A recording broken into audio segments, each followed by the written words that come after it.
This is Future Talk. Future Talk. Future Talk with Omnia Al Saleh and Hani Balkis.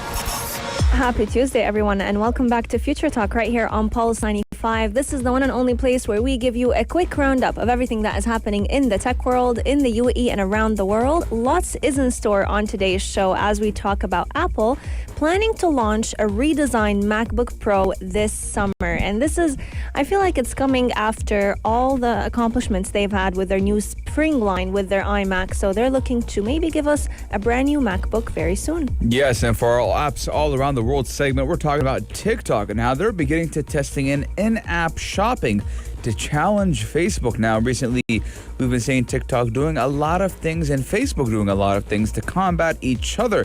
But now, we're looking at maybe soon enough, you'll be buying your stuff straight from TikTok. I would love a day like this. Coming up on the show as well, we have a very interesting invention where there's a 3-minute iPad test that could predict if you will develop dementia 15 years in advance. Now, with diseases like dementia and Alzheimer's, there is no cure for them, but finding out early, having an early diagnosis, could potentially help you basically delay the onset of such diseases. Is this iPad test accurate, and how can we use it instead of the different testing methods that have been used previously by different healthcare professionals? Joining us today is Dr Sina Habibi, who is actually the co-founder of Cognitivity Neurosciences, a technology company that has been working on this iPad test for quite some time, and they have even trialed it successfully. Lots and lots is in store right here on the show, so make sure you keep Pulse 95 locked, and we'll be right back. Daily digital news. Bits and bytes connect our world. Apple is reportedly planning to launch a redesigned MacBook Pro this summer, following a surge in Mac sales. Now, what we do know that is Apple has a lot up its sleeve for this year, and they are planning to redesign their MacBook Pro laptops with an updated version of its in-house processor sometime this summer. Now, the update will be followed by new versions of the MacBook Air, the Mac Pro desktop, and even the entry-level MacBook Pro, just likely later in the year. Now, it does show just how Apple is quickly working to capitalize on using its own chips just after announcing that last year it would transition into them instead of those Intel chips. Yes, indeed. And we've definitely seen a lot of people very excited about the Mac or the iMac lineup, especially because recently we've seen them launch the spring lineup, actually very, very recently.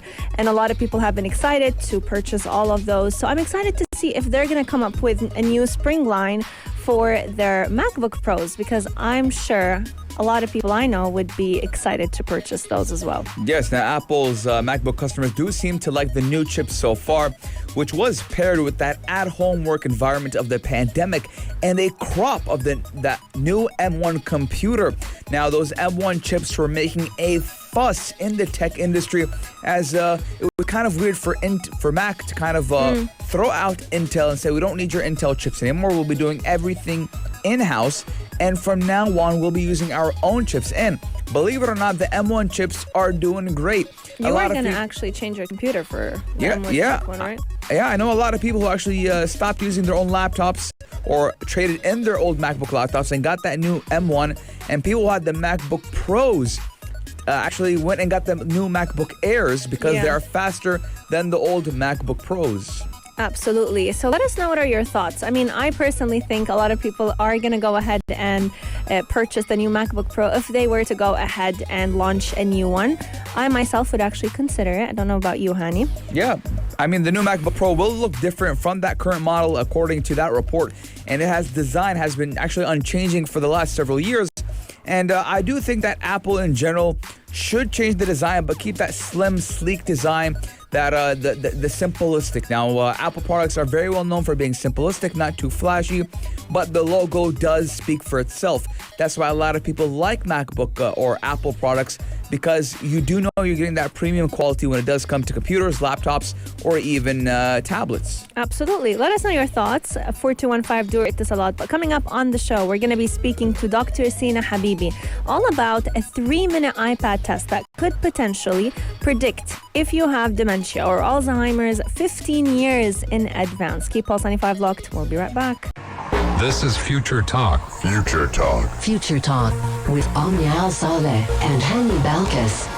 Could a 3-minute iPad test predict if you will develop dementia 15 years in advance? This is not coming from an episode of Black Mirror. It is real life that we're talking about. And joining us today is Dr. Sina Habibi, who is actually the co-founder of Cognitivity Neurosciences, a technology company that is currently working on a cognitive testing platform that could easily detect dementia through an iPad test. Thank you so much, Dr. Sina, for joining us today. Thank you so much for having me. Welcome to the show, Doctor. It's a pleasure to have you.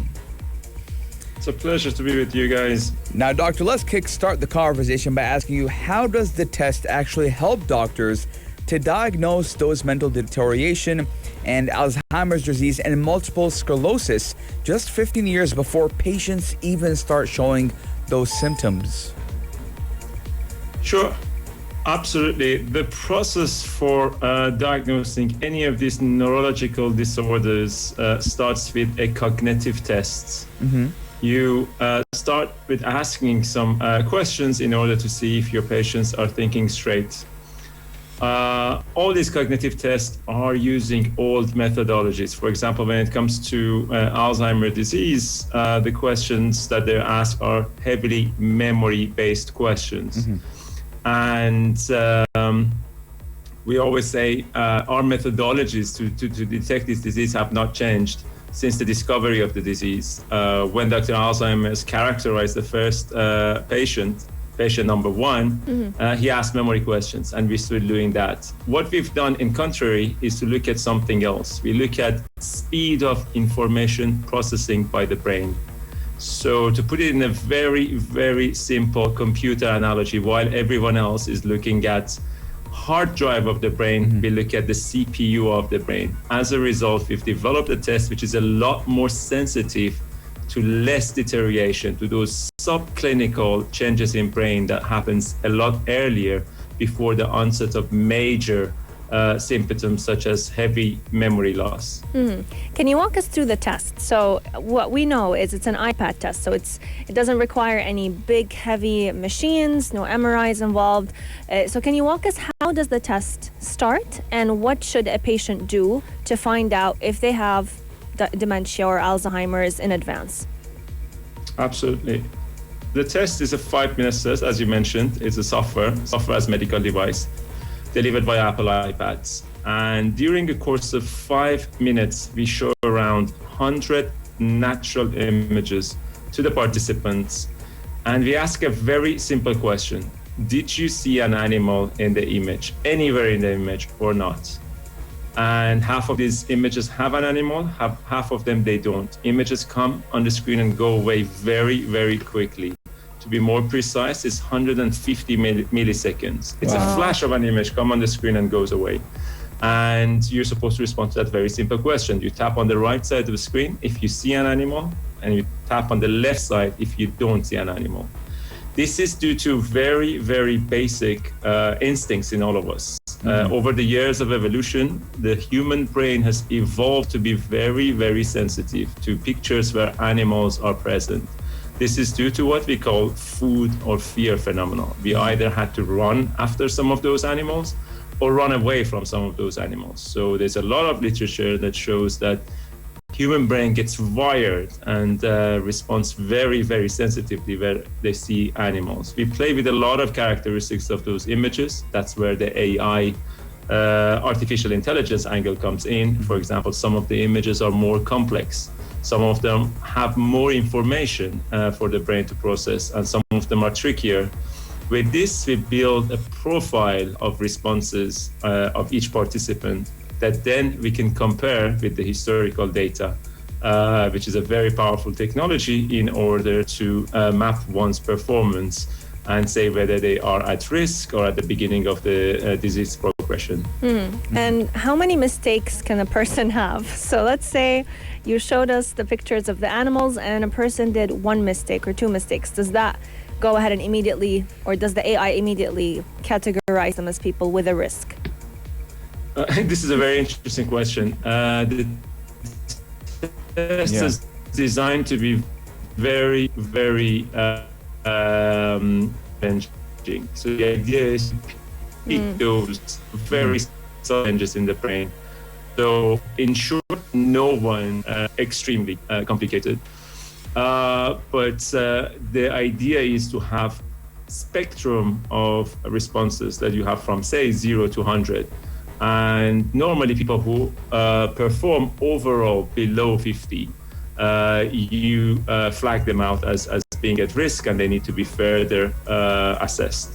People who do above that, and again, this is dependent on their age, so everything is normalized. So older people, if they perform above a certain level, they're fine. But when you come to the younger population, then the performance, the ceiling is raised. Yeah, now what's the role of AI in this test, artificial intelligence? Great question. Again, in comparison, to just give you an idea how this works, using an analogy, the technology works like, you can imagine a neurologist or a specialist, a psychiatrist that sees patients and never forgets what that patient's information was and continues to learn with additional data.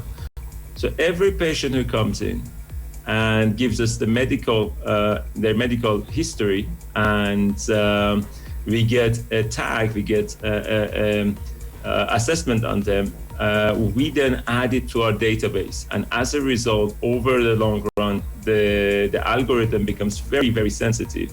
And again, coming back to the analogy, it's like a neurologist that keeps remembering every single patient that they've seen, and as a result, the next patient who comes in can be easier diagnosed. Absolutely. Amazing. Coming up on the show, we're going to be talking about where this technology has actually been trialed and whether or not we will hopefully see it right here in the UAE pretty soon. If you have any questions for Dr. Sina Habibi, make sure you share them with us at 4215 Dur Ittisalat or slide into our DMs at Pulse 95 Radio. Keep Pulse 95 locked. We'll be right back. This is Future Talk. Future Talk. Future Talk with Alia Al Saleh and Hani Balkis. With diseases like dementia and Alzheimer's, early detection could make all the difference, especially when doctors go ahead and create for patients certain lifestyle changes, give them the right treatment plan so that they can go ahead and delay the onset of those symptoms as much as possible. Instead of hours of testing, a 5-minute iPad test was created to help make this process easier. Joining us today is Dr. Sina Habibi, co-founder of Cognetivity Neurosciences, a technology company that is developing a cognitive testing platform that can detect dementia through an iPad test. It's been a great conversation with you, Dr. Sina. Same, thank you. Now, doctor, how is this test different from the other methods of testing that are currently being used? We do know that test, the iPad test, takes around 5 minutes when the other tests do take hours. But could you give us a little bit more background on those? Yes, absolutely. So the process of diagnosis starts with a cognitive test. These tests are pen and paper tests where different domains of the brain, such as memory, executive function, navigation, are tested separately. And these tests are very crude, and they're designed to detect the disease at later stages of development. Sometimes we say anybody can diagnose patients when they fail these tests because the symptoms are heavily progressed and present. For example, these are designed for people who go out and they forget the address back home, or unfortunately they can't remember the children's name. One of the examples, for example, is just to give you an idea, one of the most used tests in the space, Montreal Cognitive Assessment, asked the participants or potential patients who was the president of the United States who got assassinated in the 60s. So you can imagine by this time, if someone doesn't remember that, the problem is heavily progressed. However, what we've done, we've designed a test which is a lot more challenging, a lot more sensitive to subtle changes in the brain, and gets all those key parts of the brain activated at the same time. As a result, it's more sensitive to less deterioration or less changes in the brain. 100%. Now, when we're thinking about a 5-minute iPad test, it sounds amazing, and especially now that you've mentioned how inclusive it can be for everyone, it does not rely on specific information that only some people might know. A lot of people may be wondering, what about the accuracy? So how accurate is this test at being right, and could it make any mistakes? Absolutely. There's always an error in any detection method, but we are proud to say that through clinical trials, we have shown that our technology is more accurate than gold standards used in the space. When you go to accuracy, it needs to be defined what is the criteria and in what classification. Here, one of the major ones that we use is our ability to classify patients with MCI, which is the earliest stages of clinical diagnosis, versus healthy people in the same age category. And we have above 90% accuracy for doing so. Amazing. I personally like it. Absolutely. Now, we are definitely wondering, where is this technology currently being trialed? So who tried it out, and the number of people that it was successful with? The trials are over. We are in commercial use in the United Kingdom, in 2 major NHS trusts. Over the years, we've been through multiple clinical trials. The last one was again in the UK, because we are a startup from Cambridge University, and we have a strong affiliation with the UK and NHS as a result. The final clinical trial that granted us CE marking was done in 10 major NHS trusts all around London. Yeah. And each NHS trust or National Health Services, for those of you who are not familiar, support and cover close to 500,000 people. So they have multiple number of hospitals, a few tens of clinics. So we have been in trial mode in 10 NHS trusts and now in commercial use in 2 of those. Amazing. Now, I want to ask you the question of the hour, right? When are we going to see, or the future of the implementation of this technology right here in the UAE? Now, this is obviously a very innovative and groundbreaking technology that I would like to see in the UAE. When do you expect it to come over here? Very soon. We are excited to be here, and we're looking for the right partners and collaborators in order to get the technology here. We believe its impact is global, and UAE has got a fantastic platform to be our stepping stone in the Middle East, and from here to Asia. We expect this to be in use in clinics very soon, as soon as we sort out the right partner and the right strategy for deployment. Well, Doctor, we do wish you the best of luck. Absolutely. And just before we wrap up the conversation, a lot of people may be wondering, why is it important for us to detect Alzheimer's or dementia beforehand? Why is it important that we catch those symptoms early on when there is no cure for the disease to begin with? Great question. In absence of pharmacological treatment for Alzheimer's, there is one major show in town, and that's lifestyle. And lifestyle factors have shown to be very, very effective. In fact, there was a recent paper in Lancet, which is very reputable, one of the most reputable journals, that showed people with genetic factor of Alzheimer's have managed to prevent the disease by lifestyle. And if you diagnose early, you have a chance to change lifestyle and to delay or even prevent onset of symptoms. And also, don't forget that we have some very, very interesting drugs that they are very close to approval by the FDA. We're talking about a matter of weeks, and they're effective only at MCI, which is the earliest stages of disease deterioration.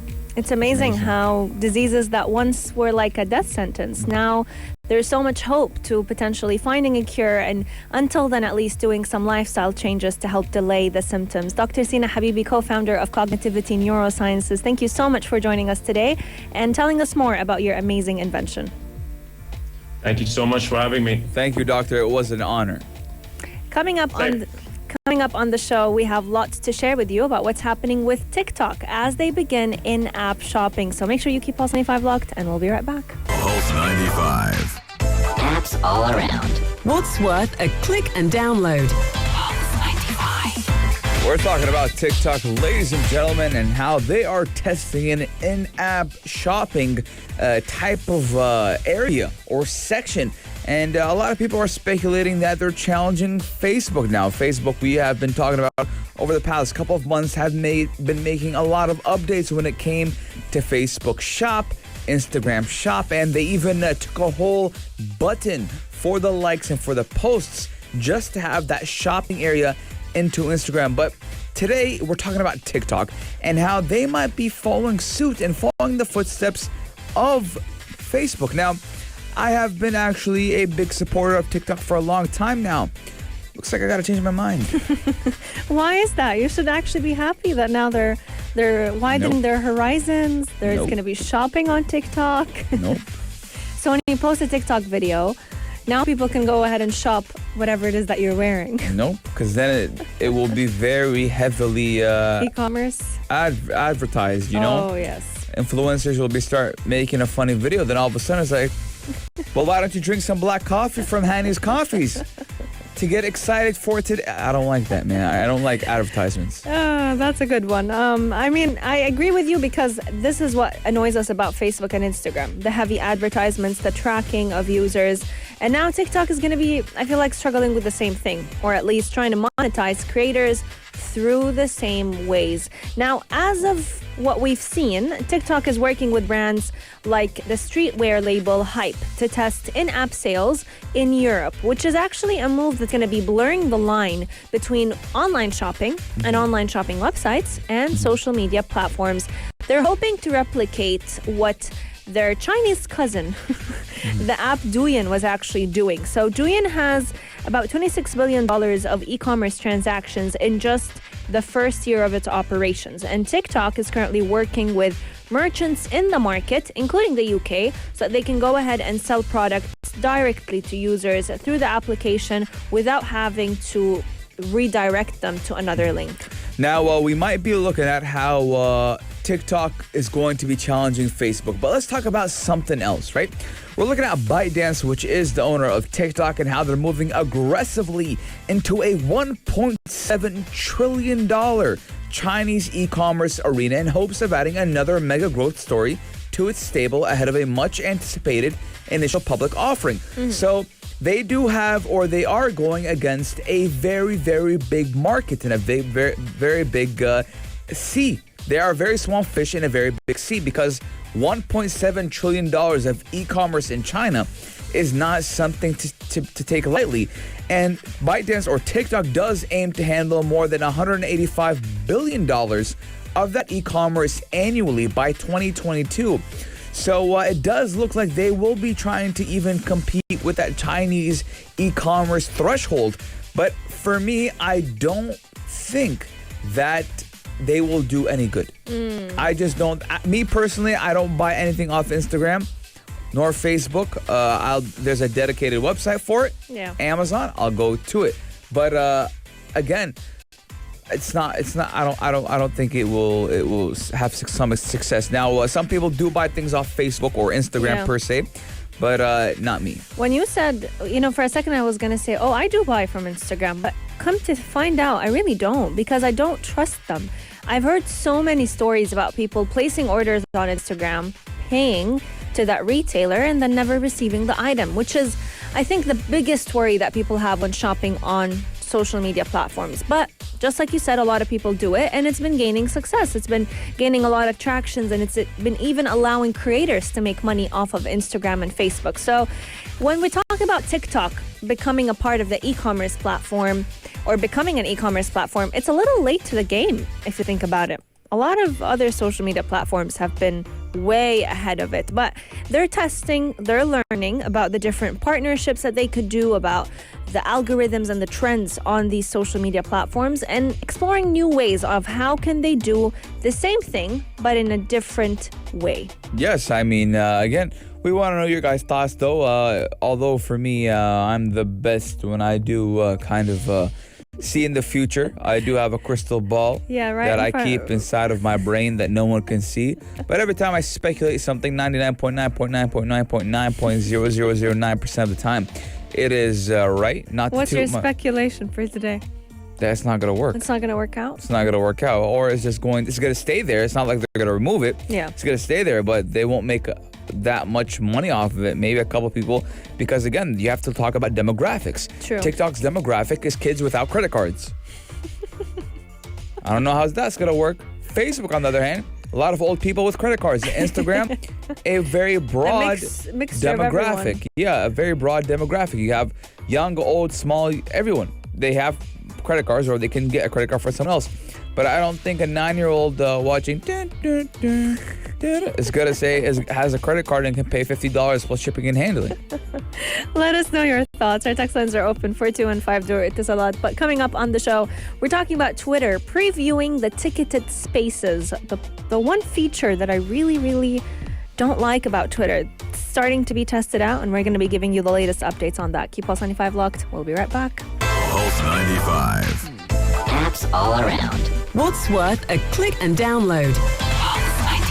We pay money to buy tickets to go to the movies, to go to a theater performance, but would you pay money to buy a ticket to listen or watch a Twitter live spaces? Are you asking me? I'm asking you and everyone else, but you. I wish you guys could see my face right now. I wouldn't pay 1 dirham to watch Twitter followers fight and argue each other. Well, it's kind of your unlucky day, because they're actually launching the ticketed spaces feature, a preview of it today in the US. So users can go ahead and see for themselves what it would look like, and what can they expect when they host their first one.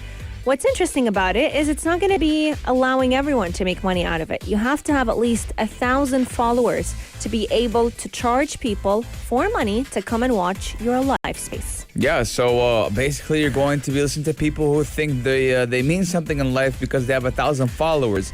Now, you actually have to host 3 spaces in the past 30 days, plus 1,000 followers, plus you have to be 18 years old. So Thank God.